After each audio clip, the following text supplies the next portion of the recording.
Good evening, and welcome to this new series of reading videos of Jedi Survivor.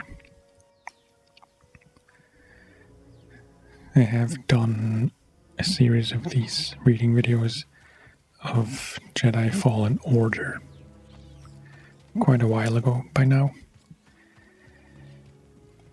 but someone requested that I do the same for this game. So yeah, we won't actually be playing the game. Of course, there will be heavy spoilers because I'll be reading a lot about the characters and the lore and such of the game and the world, or the galaxy, I suppose. But yeah, let's get into it.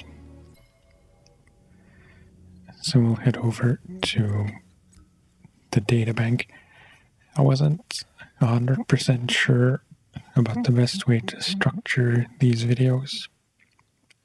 I think it's easier to just start with entry 0 and just go in order of the entry numbers. It will make it a bit easier to remember in the next videos what I have and haven't read yet. So we'll start with entry 0 and just go numerically. And the first entry is Ashe Javi, a DJ who played some of the biggest venues on Coruscant. Ashe has chosen Kobo for a much-needed break and to sample the unique sounds of the backwater planet. Entry number 1, BD1. After working together for years, BD1 and Cal's bond has only grown. Equipped with an assortment of exploration tools and an unshakable loyalty to Cal, BD is the Jedi's closest friend.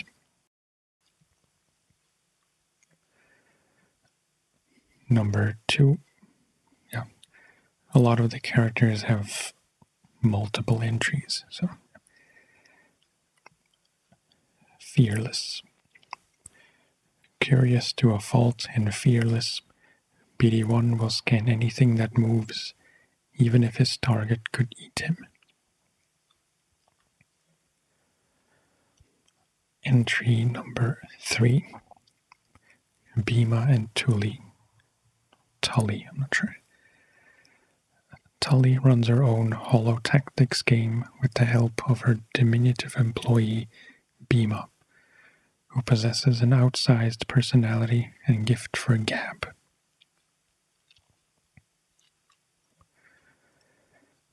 Entry number 4, Boba Fett. Boba Fett tracks Caij Vanda down on Kobo, but does not pursue Cal, leaving a sense of lingering unease between the two as he departs. Number 5, Bode Akuna. A freelance gunslinger with no love for the Empire, Bode is the most recent member of Cal's crew. He reveals to Cal that what he's really fighting for is a better life for his daughter, Kata. Kata? It's been too long, I forget how to pronounce all the names. Number 6, All In. Bode sees Tanalorr as the only place left in the galaxy that the Empire can't reach. Throwing his lot in with Cal, Bode becomes a crew member of the Stinger Mantis. Number 7, Betrayer. Betraying Cal and his friends, Bode takes the compass as the Imperials are closing in. When Cal confronts Bode, he reveals himself to be a Jedi, though how he survived the Purge and why he betrayed his friends to the Empire remains unknown.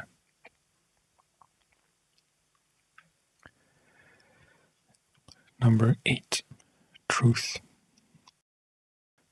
Confronted by Cal on Nova Garen, Bode reveals that he served as a Jedi agent for the Republic during the Clone Wars. After Order 66, he assumed a new identity and went into hiding. For a time, he lived with his wife and daughter on Biren until an Inquisitor arrived looking for him. Unable to find him, they killed his wife instead. Bode took Kata and fled, and eventually came to work for Commander Denvik in exchange for his daughter's safety. Number 9. Pyre. Bode Akuna was laid to rest on Tanalorr on a funeral pyre in the tradition of a Jedi.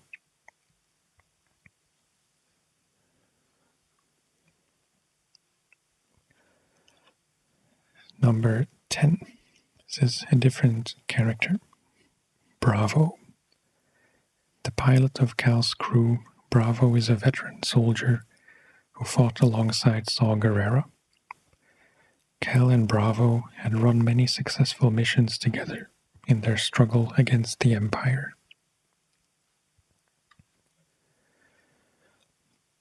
Number 11. Caij Vanda. After seeing Cal dispatch with the Haxian brood bounty hunter sent by Sork Tormo, Caij serves as Cal's handler as he takes on targets seeking the Jedi Knight. Number 12. Out of retirement. Caij betrays Cal, revealing that she alerted the brood to Cal's presence on Kobo. After a duel, Caij is immobilized by Boba Fett, who has tracked the bounty hunter for unknown reasons.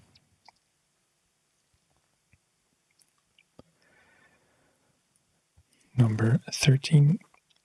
Cal Kestis.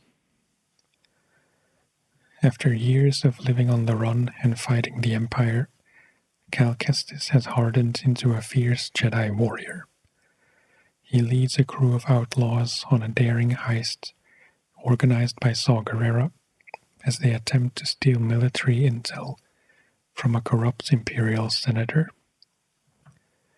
They hope that the information that the senator carries will give them a fighting chance against the ever-expanding Empire.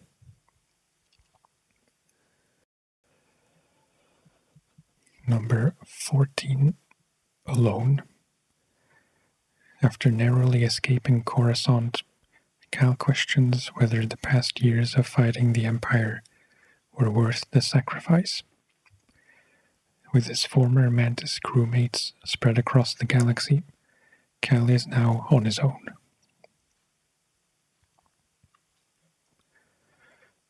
Number 15. Future.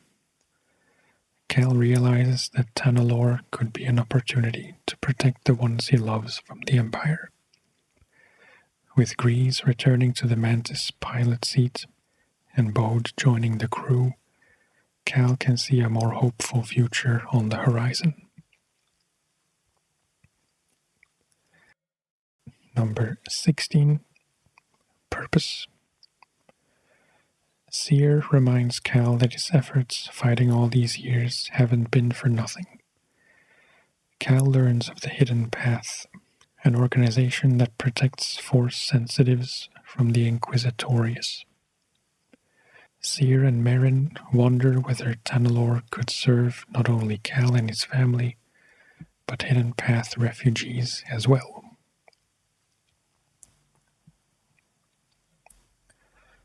Number 17. Trust. When facing down an Imperial assault, Merrin and Cal share a brief but meaningful kiss.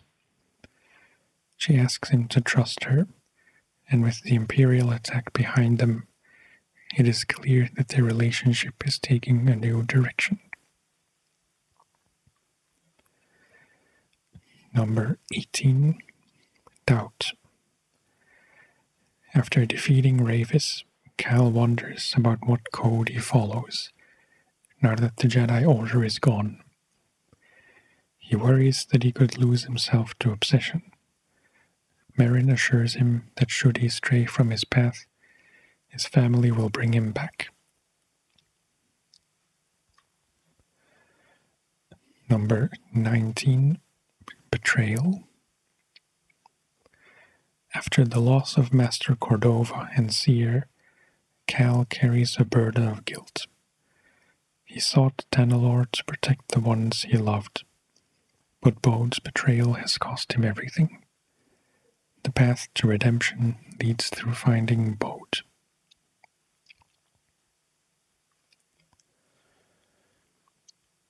Number 20, Legacy. Cal makes a vow that he will honor Cere's legacy by rebuilding the Jedi Archive and protecting the hidden path on Tanalorr.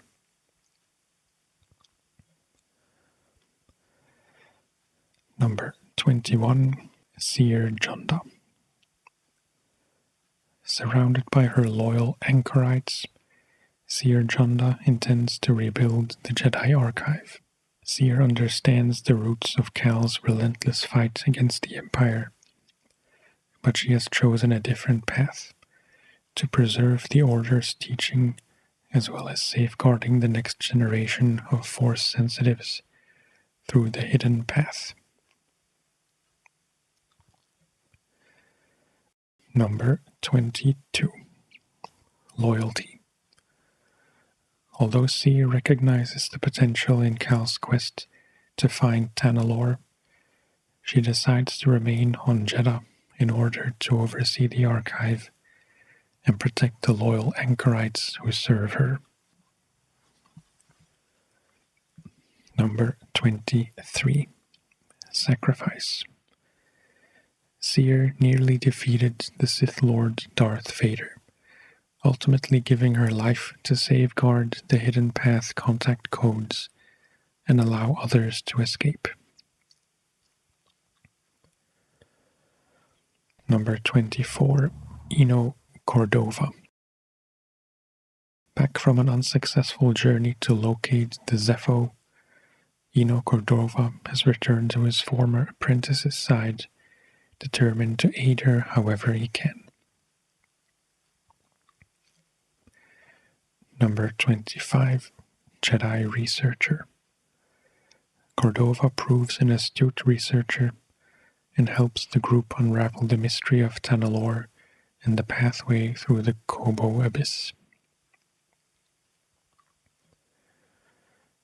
Number 26, Treachery. After repairing the Abyss compass, Cordova is murdered by Bode Akuna, who takes the compass as he betrays them all.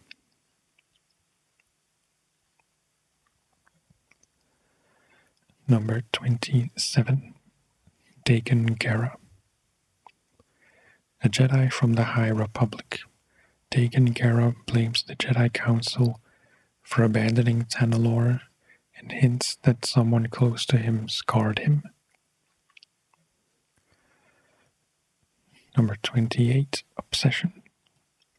The fallen Jedi faces Cal and Bode in the Lucre Hulk.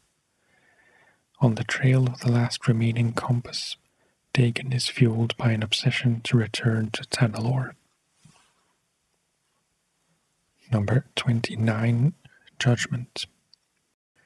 In a final confrontation, Dagan uses the Force to confuse Cal, but the Jedi turns Dagan's powers against him, revealing what Dagan fears most, the judgments of Santari Khri.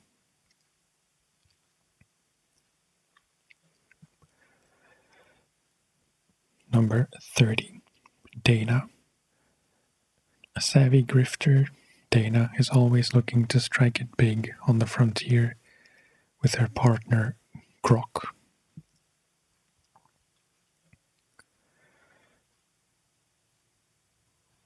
Number 31, Darth Vader.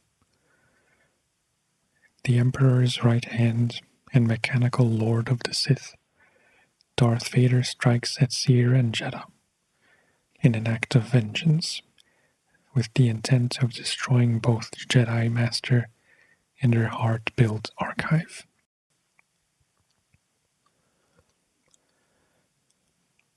Number 32, DDEC.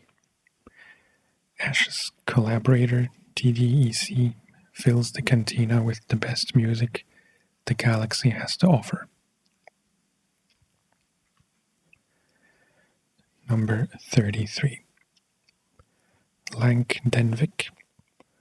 A commander-in-chief supervisor in the Imperial Security Bureau, Lank Denvik worked with Bode Akuna during the Clone Wars for the Republic. Denvik is responsible for sending Bode on a mission to locate Cere Junda. Number 34, Doma Dendra. The unofficial mayor of Kobo, Doma has seen the outpost's ups and downs over the decades. Of all her many tasks, the most difficult is keeping Turgle alive.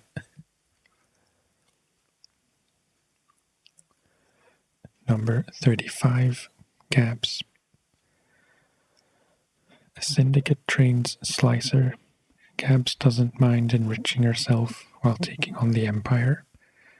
Confident and gutsy, Gabs takes every opportunity to demonstrate her superiority over Imperial slicers. Number 36, Greez Dritus. The former captain of the Stinger Mantis.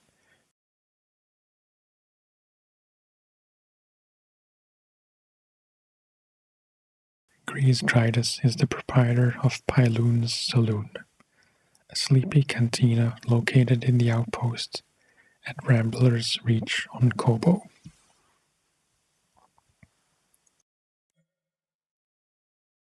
Number 37, Captain Dritus. Greez agrees to return to pilot the Mantis.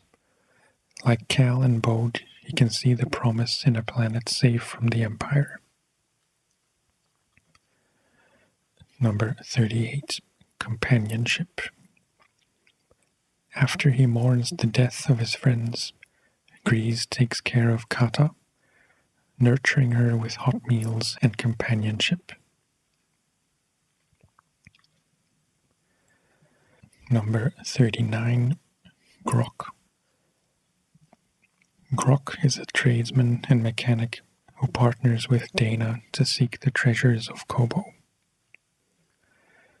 Number 40, Grok's End. Grok is killed stealing a valuable fuel injector from Imperial territory.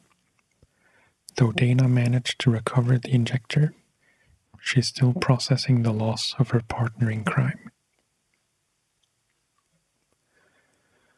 Number 41, Gulu and Gido. Gulu, a cantankerous old-timer, and his lifelong partner Gido, a cantankerous old-timer, spend all day, every day, lounging around in front of the local saloon. They roast, joke about, and tease everyone and everything that dares cross into their field of view. Number 42, Har. The primary source of gossip and rumors in the local saloon. Har has lived in the community for a long time and knows a little about everyone. Number 43, Jaro Tapal. Jedi Master Jaro Tapal was a general during the Clone Wars who mentored his Padawan Cal Kestis with a firm and disciplined doctrine. Tapal was mortally wounded during Order 66, but gave his own lightsaber to Cal during their escape. Jaro Tapal's wisdom remains with Cal, helping to guide him as he confronts new challenges. Number 44, Kata Akuna. Kata Akuna was born on Biren in the aftermath of Order 66. After the Inquisitors killed her mother, she and her father fled. On Nova Garen, she spent significant time alone, as her father did whatever was asked of him by Commander Denvik in order to keep her safe.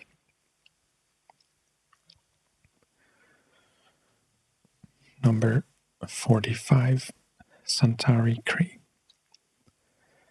As meteors streak across the Kobo sky, Santari Khri charges the droid ZN-A4, or Z, to recover the key to Tanalorr from the forest array. Unbeknownst to Z, Master Khri has just purged all knowledge of how to navigate the Kobo abyss from the droid's memory banks. Number 46, Allegiance. In a Force vision, Cal witnesses Santari Khri attempt to pull Dagan back from a dark path. After Dagan violently lunges for the compass, Khri severs his arm and calls a droid to prepare a Bacta tank. Number 47, Compassion. Santari's final message to Dagan Gera offers him a choice when he wakes: to find her or to continue his obsessive pursuit of Tanalorr. Number 48, Nightsister Merrin. Everyone's favorite, I think. The Nightsister Merrin unexpectedly reappears in Cal's life after having traveled the galaxy. Why she is on Jedha remains a mystery. Number 49, Perspective. While taking refuge from a desert storm in a cave, Cal confesses that he's afraid to abandon his fight against the Empire, and questioned why Merrin left the crew. Merrin explains that, having spent most of her life on Dathomir, she had to leave in order to see the galaxy on her own terms. Number 50, Trust. Cornered by a relentless Imperial weapon, Merrin kisses Cal and asks him to trust her. They escape with their lives, and now their relationship has started down a new path. And number 51, Obligation. Despite their efforts, Merrin and Cal have passed on a trauma they know all too well to Kata. Now they must watch over her as best they can.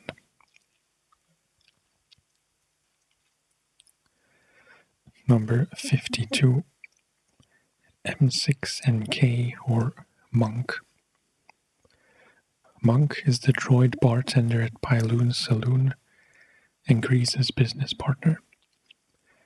Armed with an encyclopedic knowledge of libations, he keeps tabs on troublemakers. Number 53, Restraints. Monk hinted at escaping his distasteful previous employer due to restraining bolt malfunction. Perhaps there's more to his past than meets the optical scanner. Number 54, Moran. A washed-up trader whose best days are behind him, Moran whiles away his hours in a saloon, bemoaning the empire that destroyed his livelihood. Number 55, Smuggler's Past. Moran reveals to Cal that he ran a highly profitable and highly illegal smuggling operation before the days of the Empire.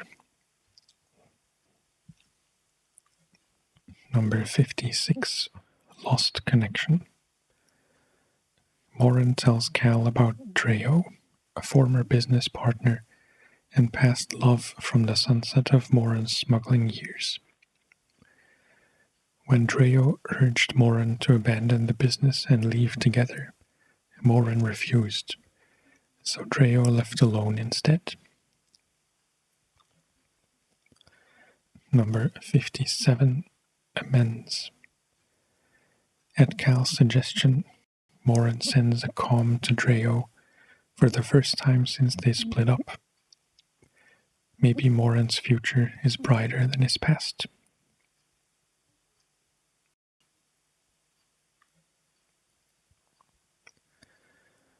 Number 58, Mosey Cimmaron.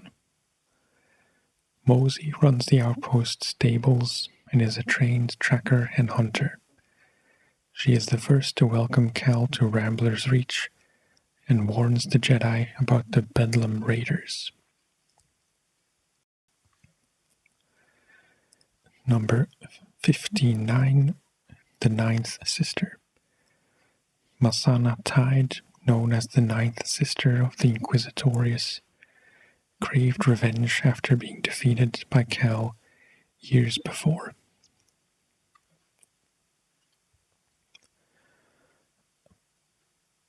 Number 60, Pili Walde. A talented botanist and plant geneticist whose talent catapulted her to the forefront of her field at a young age, Pili fled to the frontier where she could continue her work in peace. I don't really have an idea how many entries there are. Probably should have looked that up so I could divide them somewhat evenly. But yeah, I think let's go to 75 in this video.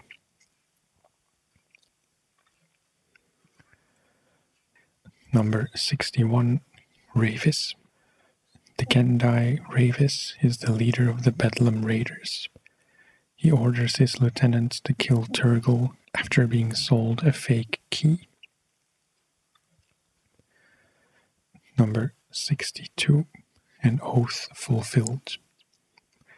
For centuries, Ravis has owed Dagan an oath of service. Once the compass is in Dagan's possession, Ravis will consider this oath fulfilled. Yet the Gendai warrior confesses that there is little honor to be won in the galaxy these days. Number 63, A Warrior's Death. Ravis tells Cal how he came to be captured and imprisoned by the Jedi hundreds of years ago. The memory is a bitter one, as the Gendai Code dictates honor from battle and an oath of service if defeated. Although Cal attempts to convince Ravis to join his cause, Ravis is tired of servitude. He demands a warrior's death and receives it. Number 64, Saw Gerrera. Infamous Onderonian insurgent, Saw Gerrera works with Cal Kestis to run operations against the Empire. Gerrera charges Cal and his crew with obtaining military intel from a yacht of Senator Daho Sejan.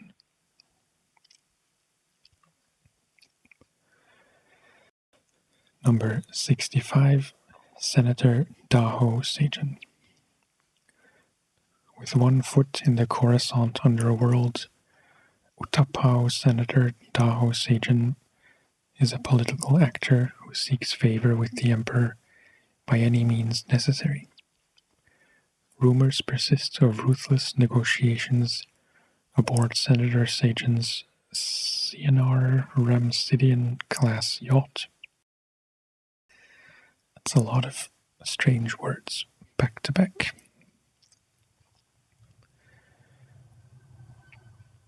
Number 66. Skoova Stev. A master fisherman obsessed with his craft, Skoova Stev is a fount of wisdom, knowledge, and encouragement, as long as the topic is fishing. Number 67. Sakavi Tar. Skoova regales Cal with his history, beginning with his upbringing on Sakavi Tar, a frozen world whose only food source is a vast aquatic ecosystem beneath its surface. The famine-stricken Sakavians struggled to subsist. Number 68. Wan'yek Whett. When a foreign fishing crew arrived to plunder Sakavi Tar's seas, Skoova struck a deal. He would lend them his talents on the condition that they never fish on his homeworld. He joined the crew and set off on the grapnel, a starship captained by a vile basilisk called Wan'yek Whett. Number 69. The grapnel. Skoova spent many years adventuring and hunting rare fish with the crew of the grapnel, and was promoted to first mate. Number 70. Marooned. Skoova's tale takes a dark turn. After he refused to use lethal force in a daring escape from Quarren pirates, Captain Whett marooned Skoova in an escape pod and left him for dead. Number 71. The Purgil. Skoova was rescued from deep space by a Purgil, an enormous spacefaring creature, which swept Skoova back to known space in its hypertunnel. He spent years afterwards trying in vain to find his rescuer. Number 72. Broken Vow. Skoova returned to Sakavi Tar, but felt like a stranger in his own home. When he discovered Captain Whett had broken his vow never to fish in Sakavi Tar's waters, Skoova resolved to pursue his old captain. Number 73. Glumbrig Eels. Skoova tracked Captain Whett to the oceanic third moon of Antine. In a final duel, he defeated his nemesis by exciting a swarm of Glumbrig eels, but not before Whett speared Skoova through the chest with a harpoon.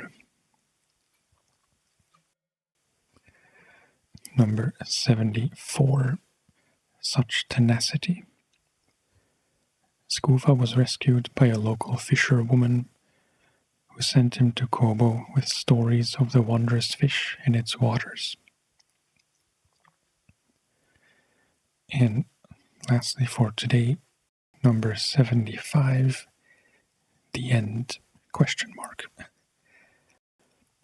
Skoova's tale may be over for now, but he's haunted by a hunch that perhaps Captain Whett is not yet truly slain.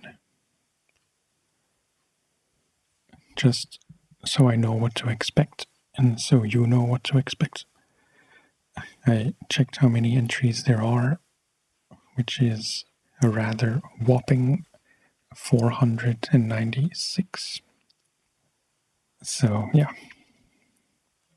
I can't do the math off the top of my head, but if I do around 75 per video, I think that's quite a few videos left to do, which isn't a bad thing. I'd prefer to keep them under 30 minutes. I don't know how long this is going to be after editing, but yeah, they might be a bit longer than 20 minutes, like 30 to 45 minutes or something. It just makes it a bit easier to divide, and I know that if I read too much in one video, my voice tends to suffer towards the end, as it already is kind of doing now. So yeah, I think 75 entries per video roughly is a decent amount. That will be it for this first video. I hope you enjoyed it. I hope you will enjoy the rest of the series as well. It's going to be a rather lengthy one, I'd say. Thank you for watching and for listening, and I will talk to you next time.